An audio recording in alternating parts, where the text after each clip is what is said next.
श्रीमती राधाबाई सारडा महाविद्यालयातील विद्यार्थ्यांचे भवितव्य धोक्यात. परीक्षेच्या ऐन तोंडावर प्राचार्य व प्राध्यापकांचा वाद. या वादात विद्यार्थ्यांचे भवितव्य काय, असे प्रश्न सध्या निर्माण झाले आहेत. नमस्कार, आपण पाहत आहात सहारा समाचार आणि मी संकेत तुम्हा सर्वांचं स्वागत करतो आहे सहारा समाचारमध्ये. अंजनगाव तालुक्यातील आणि जिल्ह्यातील नामांकित महाविद्यालय म्हणजे श्रीमती राधाबाई सारडा महाविद्यालय या विद्यालयामधील विद्यार्थ्यांचे भवितव्य सध्या धोक्यात आल्याचे चित्र पाहायला मिळते आहे. परीक्षेच्या ऐन तोंडावर प्राचार्य व प्राध्यापकांचा वाद हा विकोपाला पोहोचलाय.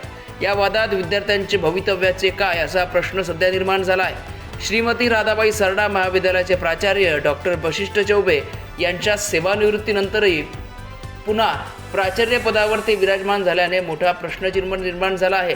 तथाकथित चौबे यांनी 3 वर्षाची एक्सटेन्शन मुदतवाढ आणल्याचे चित्र त्यांच्याकडून सांगण्यात येत आहे. मात्र याचा सबळ पुरावा अद्यापही समोर आलेला नाही. परंतु अजूनपर्यंत जॉईंट डायरेक्टर विद्यापीठ कुलगुरू यांच्याकडे अधिकृत पुरावा नाही. तसेच प्राचार्य चौबे यांचा प्राध्यापकांवर मोठा दबाव असून मानसिक पिळवणूक ते प्राध्यापकांची करतात.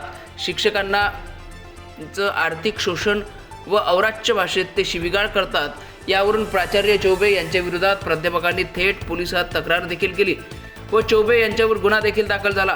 परंतु प्राध्यापक वृंद यांनी प्राचार्य चौबे यांच्यासोबत काम करणार नाही अशी ठाम भूमिका घेतली.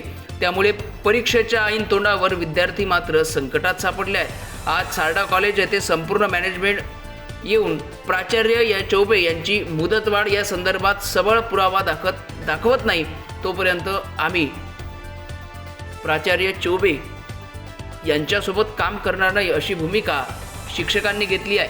त्यामुळे विद्यापीठ कुलगुरू जॉईंट डायरेक्टर यांनी लवकरात लवकर यावर तोडगा काढण्याची मागणी विद्यार्थ्यांकडून करण्यात येत आहे.